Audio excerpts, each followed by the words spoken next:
photographing the mundane, which is a bit of a tongue-in-cheek way of saying photographing things which you'd normally pass by, things which usually don't interest you. There are, of course, scenes in this video which you would stop and snap. The location of the video is filmed from Rochdale Canal, which, doesn't inspire many, I'm sure. Photographing the mundane, or is it mundane? What I mean by that, stopping and just photographing subjects which you normally pass by, or if you're not a keen-eyed photographer like myself, you definitely walk past. And that's what the subject is all about today, in today's video. I want to walk currently to Ebden Bridge, about a couple of miles outside this canal. And this has just stopped me in my tracks, attracted me. It's all about the reeds just lying on the bed of the canal, and it's creating some nice contrast. I try to position it with the reflections of the trees and some nice looking clouds in the background as well. Black and white. Let's see what we can do. Look at that, it's a combination, different shapes and elements. Lots of contrast in the grasses and the reeds. You've got the darkness in the reflections of the bushes there, and then you've got, look at that. I forget what type of clouds they are, mimulus or something. Look, that's reflected. Definitely one to work on, is that? Now I'm going to shoot in black and white today. I'm going to stay in that format as well, shooting JPEG, so straight from the camera with the GR3, of course. Now, I'd certainly say my approach to photography has changed in last 1 or 2 years, especially since I bought this camera. I'm seeing things differently, but I'm also photographing things and subjects, elements which didn't really interest me. That's another thing. I wouldn't say my interest is swayed away from the normal landscape photography. It's still there. However, I branched out, as it were, photographing the everyday things, and that has obviously changed with this camera and its practicality, straight from the pocket.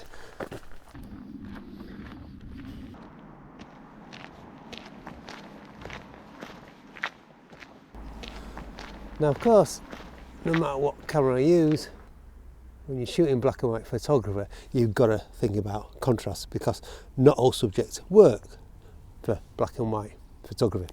This does. In terms of contrast, you've got the darkness of the green wildflowers against the light background. So I'm going to play around with this. But years ago, I would have just walked past these, no interest whatsoever.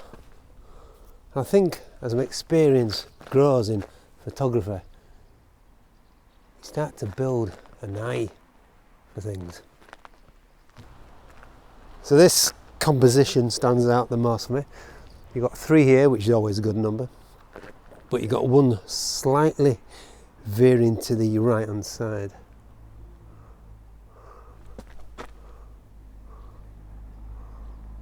Bear with me. Black and white, shooting aperture priority as well, semi-automatic mode. Wow, wouldn't have done that a few years ago with my big camera. I was shooting manual. No. Why? It's the end product which you want.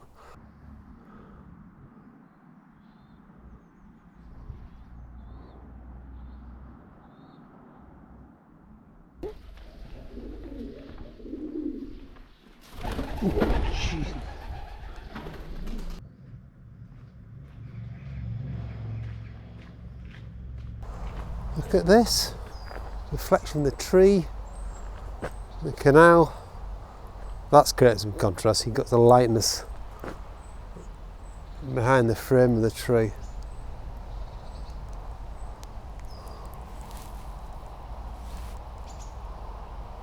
Shoot it like that, without the tree, just the reflection, just to add to that abstract. That's another thing.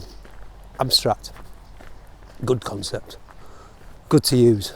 Gets the brain thinking, gets the viewer thinking, what is it? Questions it. And that's what an interesting photograph is all about. Creating a question.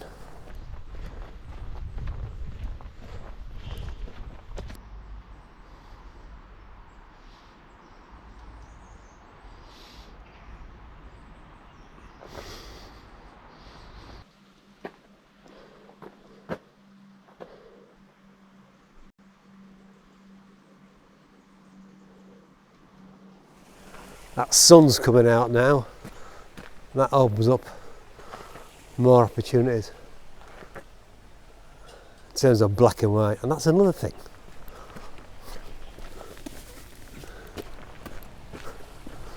Black and white photography is certainly and brings more interest to the photography. It takes it away from reality in a way, and again brings that mystery and interest. Timeless genre of photography is black and white, and it should not be used when it doesn't work in colour as a secondary option. Focus your mind when you're going out on a photography session. Switch it on black and white mode. So it'll get you thinking, open up another world. Shadows. Things like that. On a summer's day, black and white urban photography. Yes. Leading lines. There's two. You've got the fence and the shadow of the fence.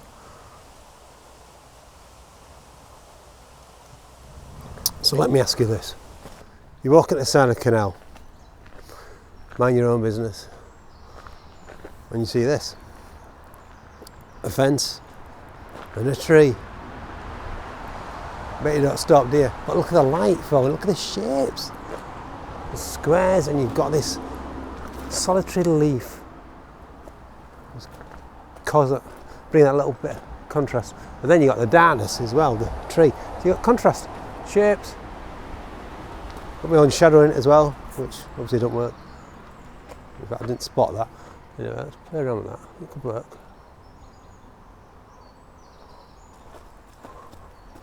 Get the right angle, maybe not. That's a shame, isn't it? My shadow's in the way. But things like that. Always looking, always paying attention to your environment, which is another good thing as well. Not just go from A to B and wondering how you got to B. Now, ducks and geese appear quite frequently in the gallery, which you'll see at the end. Just to talk you through what I'm thinking here, the key factor here was the darkness of the geese's head and neck being black. I wanted to ensure that I got the most from the contrast, so I moved the camera around so it was against the background of the reflection from the sky.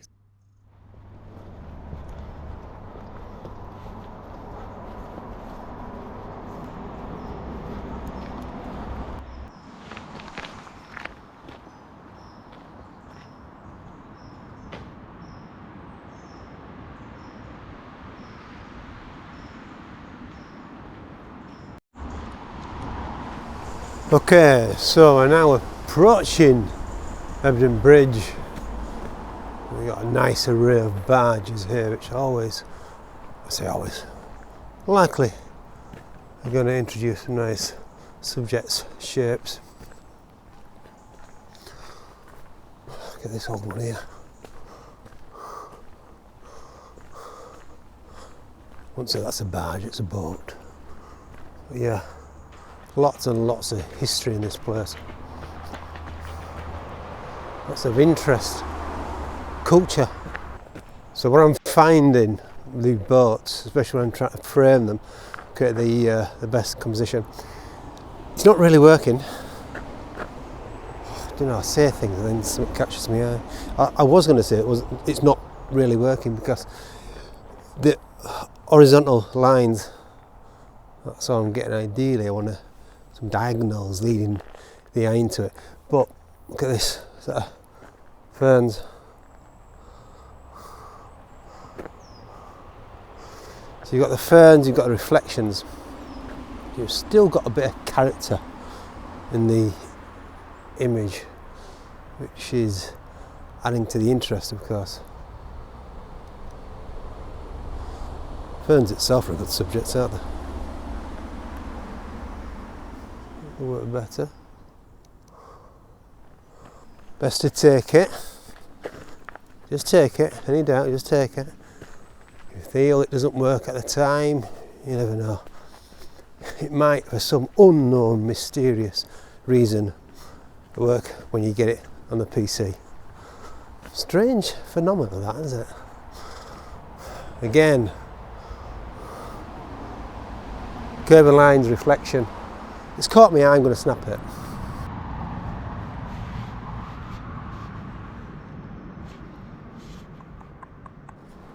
Right, it's time to change the battery. Not done bad that. Where are you going?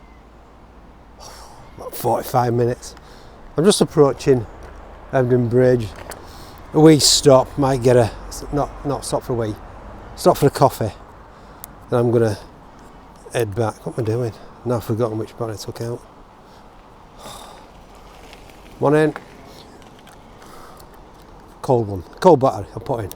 Bit limited for time today, but it's been a good session. What 45 minutes, an hour. So yeah, hope you enjoyed the session. Hope you've got the message as well. I've certainly enjoyed it. Right, okay. Till next time then, I will bid you farewell. Got it wrong way. Never mind.